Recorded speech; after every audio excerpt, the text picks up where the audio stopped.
turn me into Snatch Pilates baddie? No. You and your proximity to whiteness has got to be studied. You're in Pilates, doing the workouts, not even doing them accurately, whatever. Okay. Those women are real thin because they drink bone broth and they count almonds and they do Tracy Anderson method in their garage. They simply don't eat. You're running to Smoothie King afterwards thinking you're going to become a Pilates legend. You're not. You eat too much to be that skinny. Okay. Pilates does not help you lose fat or build muscle. A lot of women are getting confused because they see rail thin white women in Pilates and think that Pilates equals skinny. Slow down on the eating. Pilates does not equal skinny. Under eating does. It does not help you lose fat and build muscle. Pilates is for your core strength, stability, and balance. It's so you can put your knee on your forehead. And so you can feel close to whiteness. So have fun. Pilates. They just been going crazy with the Pilates. Stop getting on my nerves. Stop getting on my nerves.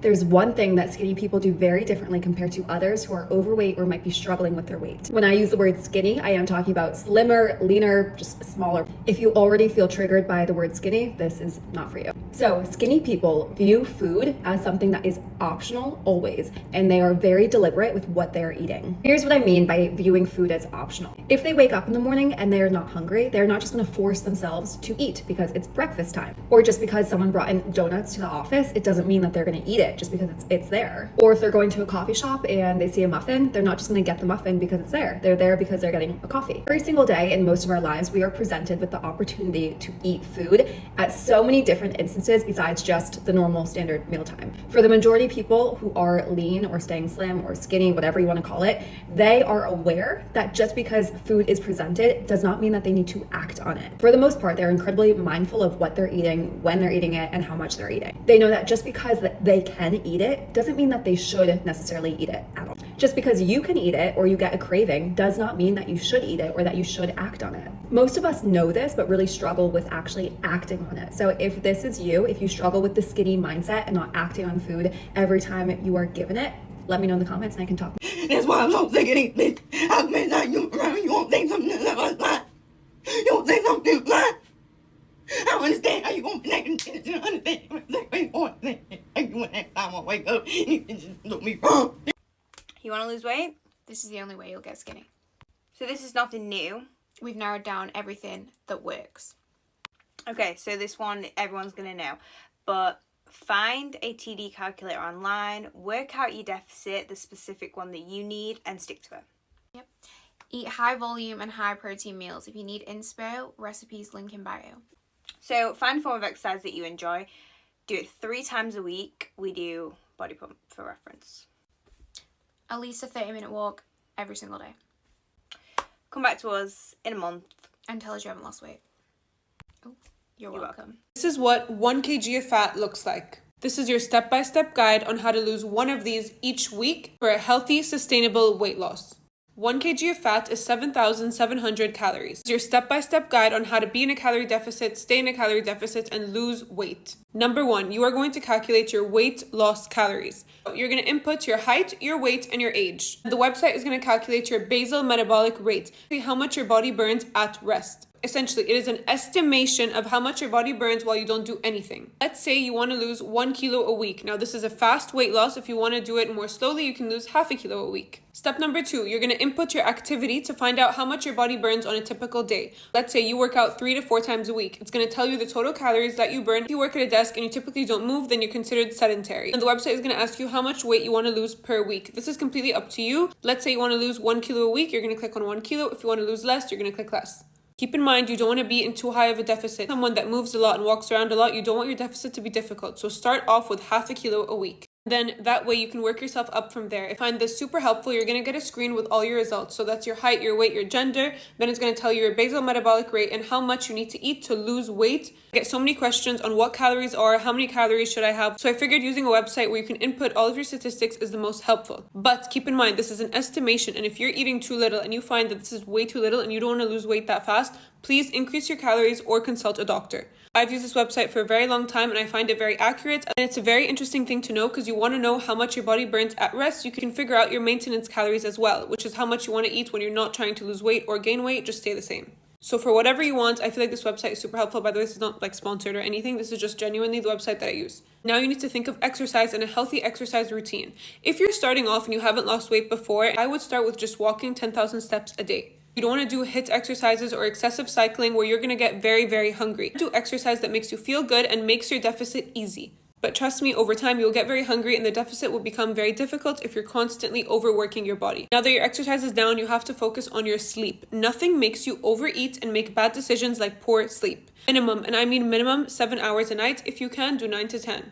And the last point I want to say is your weight will fluctuate. So track your progress weekly, not daily. If weighing yourself triggers you, please do not do it. Your body will fluctuate your entire life. So it is fine. If you gain weight, whatever, relax. It's fine. It's Ramadan. You can get right back on track. Trust yourself to make good decisions. That was my step-by-step guide on how to lose weight. Let me know if this helped you.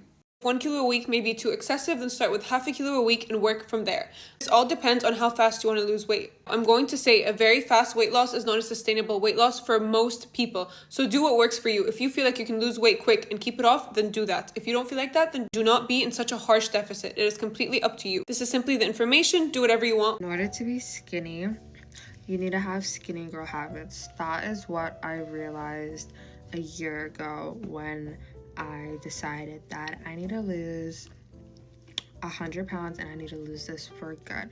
Here are 5 weight loss tips that have helped me lose the weight, because this was the most hardest thing in my life. I do not wish this upon nobody, even my worst enemies.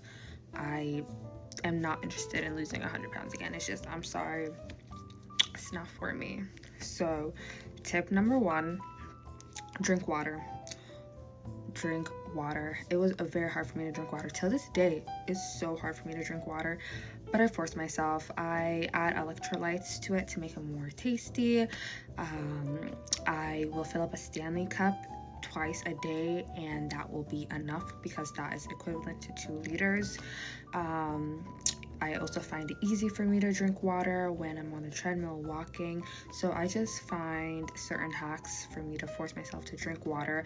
I also will drink 0 sugar drinks, coffees, matchas, like all those things will also add up to my liquid intake. So it still counts.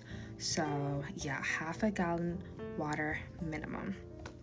Tip number 2, walk everywhere. Walking is literally the key. Is what shed off all my fat. 10k steps minimum, but if you're already doing 10k steps and you're still not seeing any change, then up it. I do minimum now 20k, sometimes even 30k. The other day I did 40k and it's fun, It can definitely be hard, but just find ways to add walking into your daily routine. Walk to the grocery store, take the steps instead of the elevator, little things like that throughout the whole day. It's going to add up and you will see the biggest change. Walking is so crucial. Tip number 3, go to sleep. 8 hours of sleep is so required. I never knew how important sleep was. When you're sleeping for those 8 hours, you're literally giving your body the rest that it needs. Also, you're not eating for 8 hours, so you're fasting.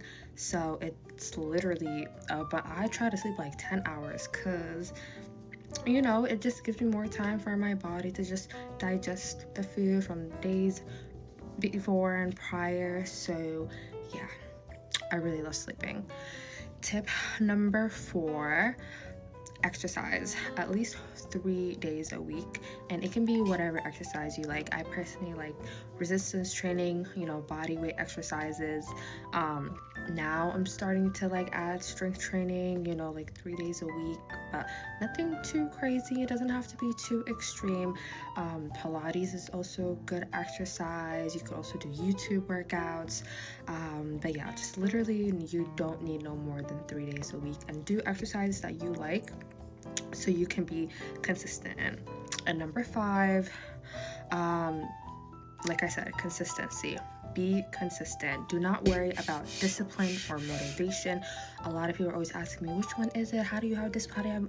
I don't have either. Okay, maybe I'll have discipline or motivation for a week or for a day, but that's going to go away. What you need is consistency, because you're not going to see results overnight. That is impossible. But what you're doing today and the next day and the next day, and what you do for the whole of this month and the next one, it's going to all add up. And you know, you eating in your deficit, you doing your stuff, all that is going to add up, and you're going to be down 10 pounds, 20 pounds, 30 pounds because of you being consistent. But if you're not consistent and one day you do something, the next day you don't really do it, you're not going to see the results that you want to see, and you're not going to get to your goals. So yeah, I hope this helps, because this is literally what helped me.